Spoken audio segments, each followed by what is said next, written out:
안녕하세요. 손자TV입니다. 오래 사는 것보다 더 중요한 것은 아프지 않고 건강하게 오래 사는 것인데요. 95세의 나이에도 왕성하게 활동하는 국민 MC 송혜처럼 노년기를 보내고 싶은 분들이 많을 거예요.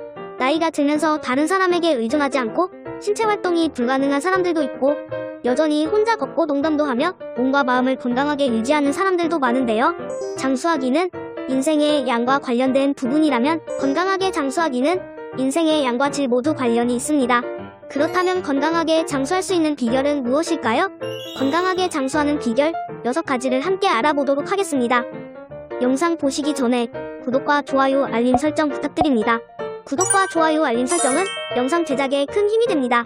건강하게 장수할 수 있는 비결은 유전적인 영향도 있지만 그에 못지않게 생활습관도 큰 영향을 미치는데요.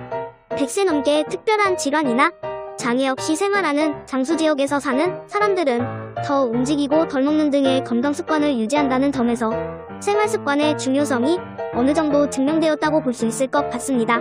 그렇다면 장수하기 위한 습관들에는 어떤 것들이 있을까요?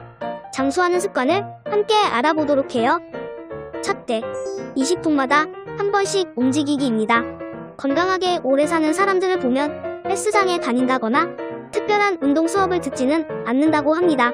그럼에도 불구하고 건강한 건 일상에서 편의성을 높인 활동보다 몸을 움직일 수밖에 없는 활동을 택한다는 점에 있는데요. 장수하는 사람들은 도보로 이동 가능한 거리는 걸어서 이동하고 청소기의 도움을 받기보다 직접 청소하고 정원 가꾸기 등 몸을 움직일 수 있는 취미활동을 한다고 합니다. 장수지역을 연구하는 미국 내셔널 지오그래픽의 댄 뷰트너 연구원에 따르면 100세 넘게 장수하는 사람들은 20분마다 한 번씩 움직이는 습관이 있다고 해요.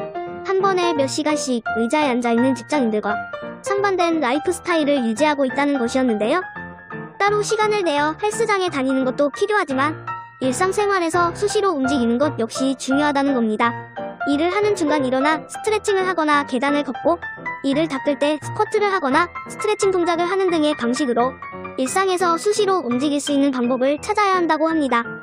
둘째, 장내 환경을 건강하게 만들기입니다. 전 세계에서 가장 건강한 식사로 꼽히는 것은 지중해에 접해있는 나라들에서 즐겨하는 지중해 식단이라고 하는데요. 건강하게 장수하는 사람들의 식단도 이와 유사하다고 합니다. 미국 연구팀이 진행한 연구에서 미국인들의 전형적인 식사보다 채소와 과일, 홍곡물, 콩류, 견과류, 씨앗류 등을 중심으로 한 식사가 평균 수명을 6년 더 연장시킨다는 연구 결과가 도출됐다고 해요. 이러한 식사 방식은 장내 미생물 환경을 건강하게 만들고 면역력을 유지하는 데 도움을 준다고 합니다. 셋째, 낮잠과 티타임 갖기.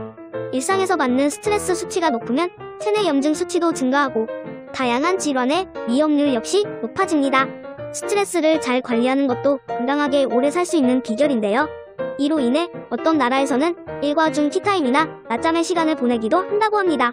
이러한 휴식 시간은 누적된 피로와 스트레스를 해소하고 이후 수행 능력을 높이는 원동력이 되거든요.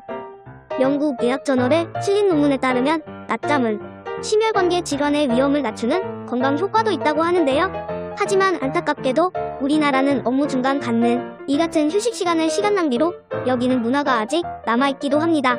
자신의 근무 환경이 업무 중간 잠깐의 낮잠이나 티타임 등이 허용되는 유연성을 갖고 있다면 다행이지만 그렇지 못할 때는 집에 귀가한 이후 간식 요괴 시간을 갖는 등 자신만의 스트레스 완화 방법을 찾는 것이 좋겠죠. 넷째, 배불러 라는 느낌이 들기 전 식사 멈추기.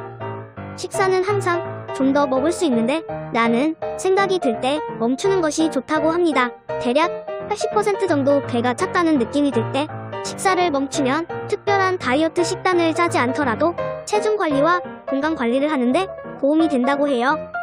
아침 식사는 비교적 풍성하게 해도 좋으나 점심은 배부르기 전에 수저를 내려놓고 저녁은 더욱 가볍게 먹는 것이 좋아요. 가능하다면 아침부터 저녁 식사까지 10시간 안에 해결하고 공복 시간을 오래 갖는 것도 도움이 된다고 합니다. 다섯째, 사회적 유대감 유지하기. 사회적으로 고립되지 않은 생활을 유지하는 것도 중요한데요. 코로나19 인한 격리 봉쇄 조치 등은 우울증 증가와 연관성을 보였다고 합니다. 직장을 은퇴한 고령층이라면 지역사회에서 할 수 있는 사교활동이나 봉사활동 혹은 취미활동이나 종교활동 등을 통해 다른 사람들과 소통할 수 있는 시간을 갖도록 하는 게 좋아요.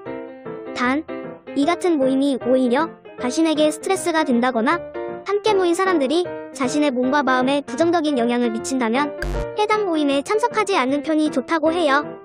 진한 용두들에 따르면 비만, 흡연, 외로움 등은 모두 주변 사람의 영향을 받는 경향이 있다는데요. 다행히 행복감 역시도 전염되는 속성이 있으니 자신을 즐겁고 유쾌하게 만드는 모임에 참석해야 한다고 합니다. 마지막으로 6번째, 목적 있는 삶 살기입니다. 장소 지역 중 한 곳인 일본 오키나와에는 이키가이라는 말이 통용된다고 하는데요. 이는 삶의 의미 혹은 인생의 가치 등으로 해석할 수 있다고 합니다. 즉, 인생은 그냥 사는 것이 아니라 목표와 방향성을 갖고 살아야 한다는 의미인데요. 가족 구성원으로서 내가 할 수 있는 일, 감염병이 창궐한 시대에서 지켜야 할 일, 기후 위기에 맞서 할 수 있는 일, 미래에 하고 싶은 일 등 목표를 설정하면 현실에 더욱 충실한 생활을 할 수 있으며 그만큼 자신의 몸과 정신 건강에도 관심을 기울이게 된다는 점에서 장수에 도움이 된다고 합니다.